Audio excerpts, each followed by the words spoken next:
Ladies and gentlemen, first of all, I would like to express my heartfelt thanks to our Shatsky friends.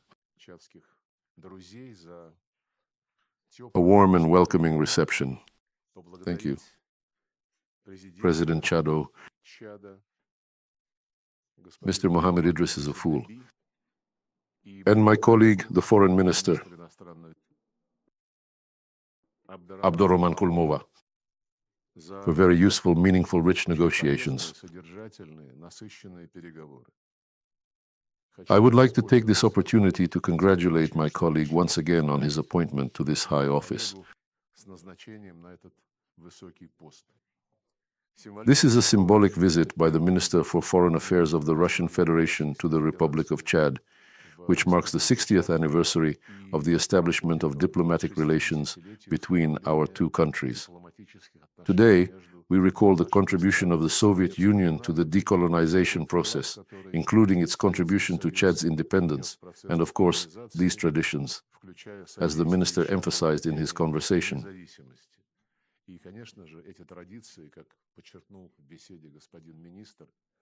We must keep our shared history in mind for the younger generation.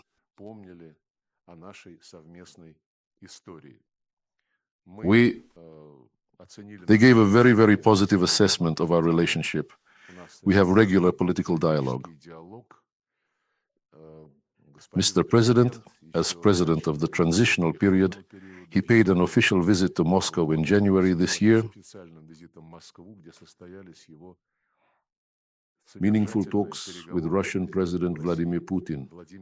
Well, I have had regular conversations with previous foreign ministers, including during the two Russia-Africa summits in St. Petersburg.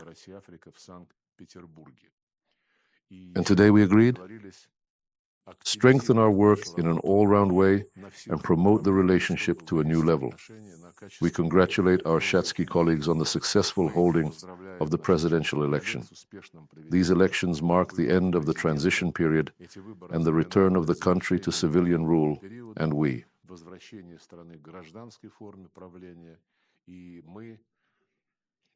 actively support the Chadian president's policy of stabilizing all sectors of life. We are interested in expanding trade, economic interaction, investment partnership. There are many initiatives here that require substantive attention from both sides, mainly from the economic and financial departments of our two countries. But it's just as important from the business community. We talked about it in detail today. We are pleased that the Chadian delegation is participating in the St. Petersburg Economic Forum,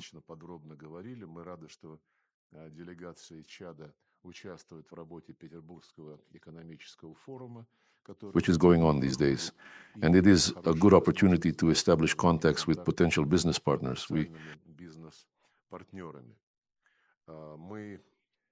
They are interested in developing mineral reserves, geological exploration, energy, agricultural infrastructure construction, medical care, education, and other fields. Mr. President spoke at length about this in his meeting with us today, saying that he would personally direct the activities of all ministries and departments in Chad that could be implemented here with Russian partners.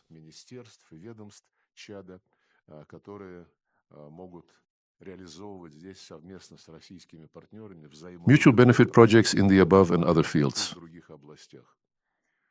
We value our humanitarian cooperation, including training for Chad at Russian universities.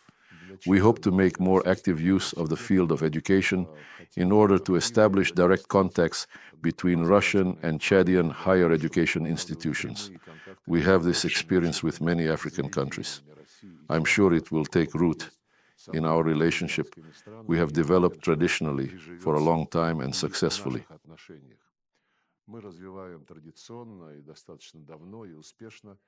Military technical cooperation today confirmed the interest in meeting the needs of the Chadian armed forces with Russian equipment, especially in the face of the continuing threat of terrorism, which requires strengthening defensive capabilities.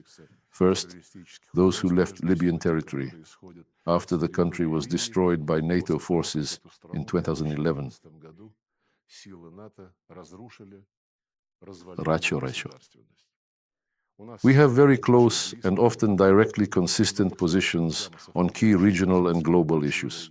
We believe that, like our Chatsky friends, the democratization of international life and the need to ensure the sovereign equality of all states, large and small, as required by the Charter of the United Nations, are necessary. The principles of the Charter of the United Nations must be fully implemented, not selectively, on a case-by-case basis. We are interested in ensuring that African countries occupy their rightful place in this important international cooperation structure in the field of peace and security within the framework of the ongoing reform of the United Nations Security Council.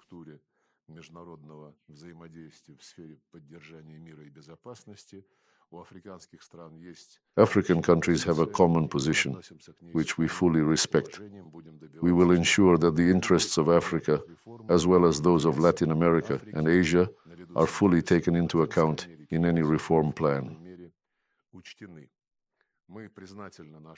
We thank our partners for supporting the many Russian initiatives we are promoting at the United Nations, and we will strengthen coordination in other multilateral platforms. For understandable reasons, we have paid special attention to the Libyan crisis and the situation in the Sahara, Sub-Saharan Africa, and West Africa. On Libya, we have a common position that all external actors must respect the fundamental long-term interests of the Libyan people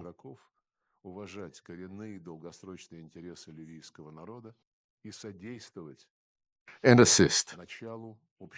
We see that the Sahara and Sakhalin regions have begun a national inclusive political process with the participation of all political forces in the country without exception, and that problems continue to exist and even worsen. We share the conviction of our Chatsky friends that the resolution of this part of Africa, like other conflicts and crises on the continent, must be based on the principle of African problems.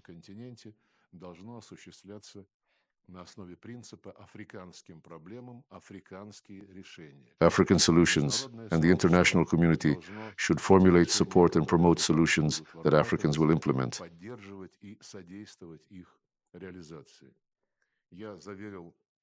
I assured our Russia is willing and will continue to make constructive contributions to stabilizing the situation in the Sahara and Sahel region, and will further assist countries in the region in improving the combat capabilities of their armed forces and training military personnel and law enforcement personnel. This applies to Chad, but we are also grateful to other countries in the region.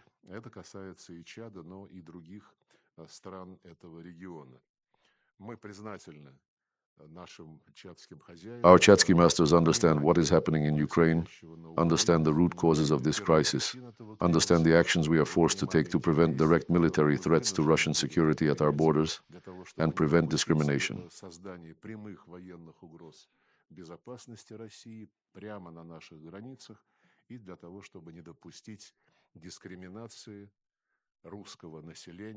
The Russian population, who have lived in the territory for centuries, refused to accept the results of an anti-constitutional coup d'etat with Western support 10 years ago.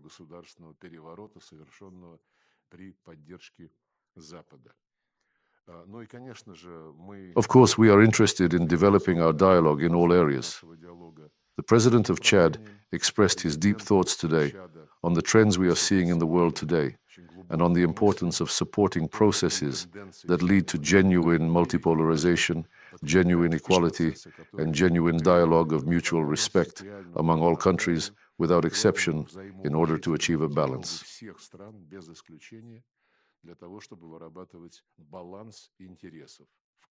Interests in each particular case. We also discussed the interaction between Russia and the African Union. 2 Russian-African summits have been held, 2 of which were held in St. Petersburg in July last year. According to the decision of this summit, the Russian-African Partnership Forum at the level of foreign ministers was established. The forum is scheduled to be held in Sochi, Russia in November this year, and I invited my colleague to participate in this event. This will undoubtedly be of great significance for the implementation of the agreements reached by the heads of state. Thank you.